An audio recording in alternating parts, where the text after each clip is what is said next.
大家好，我今日要煮三色煎水蛋，材料係3個雞蛋、1個鹹蛋、1個皮蛋、花生油、豉油、凍滾水、葱花，材料就係咁多咁簡單。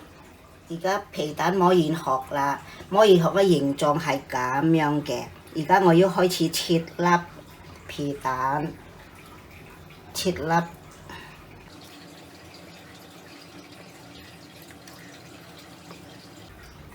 切粒粒，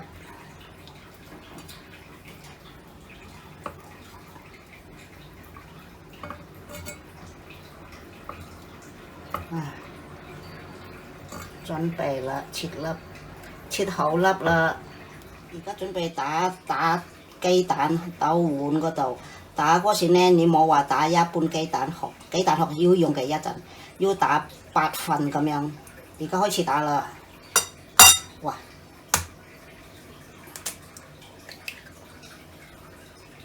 呢個雞蛋好靚，嗰啲殼唔好抌下，嗰啲殼唔好抌咗嚟用嘅，一個夠啦。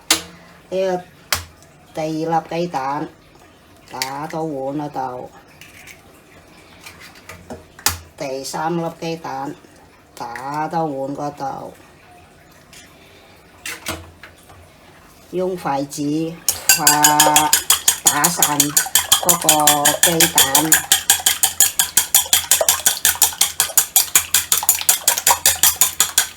之後呢，攞凍滾水，用嗰啲雞蛋殼嚟量凍滾水，即係1粒雞蛋用2殼嗰啲蛋殼嘅水量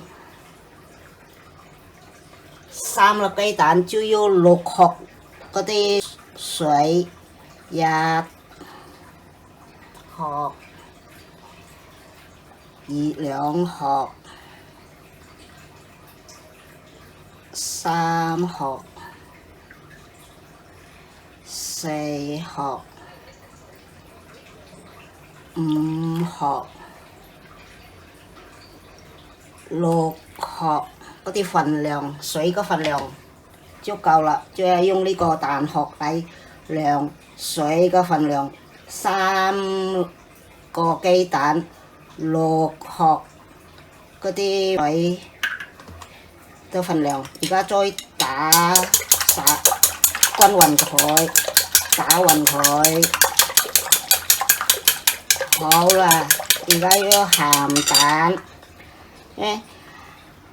而家打鹹蛋，攞個碗裝，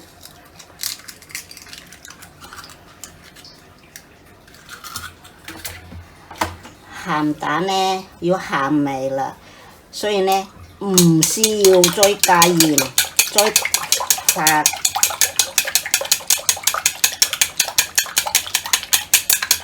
好，咁樣均勻啦，準備蒸啦，水滾啦，準備蒸啦。而家準備蒸之前呢，攞個皮蛋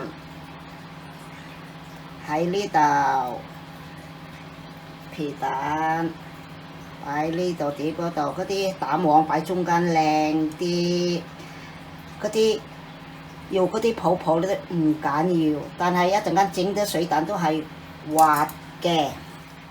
而家開始蒸，水蛋開始蒸啦，上邊呢要有冚啲，要攞個碟冚個蓋，咁樣呢，整個水蛋呢唔會老。蒸要蒸8分鐘到10分鐘。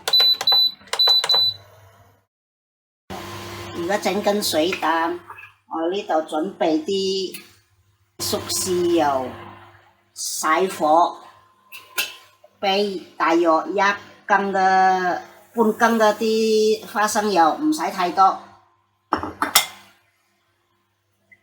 好，嗰啲油呢熱咗啦，熄火，加1斤嘅豉油。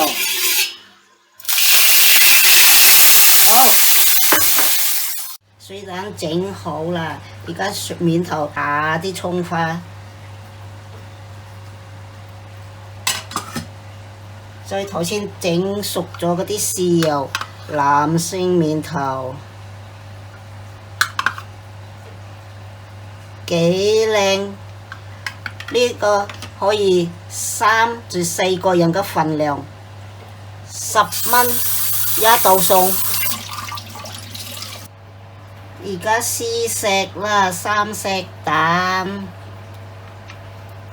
你睇下幾滑啊！幾滑啊嗱，試食，啱啱好，鹹都啱啱好，咁樣呢，細路仔、大人都鍾意食。鍾意呢條片㗎，撳個掣支持我。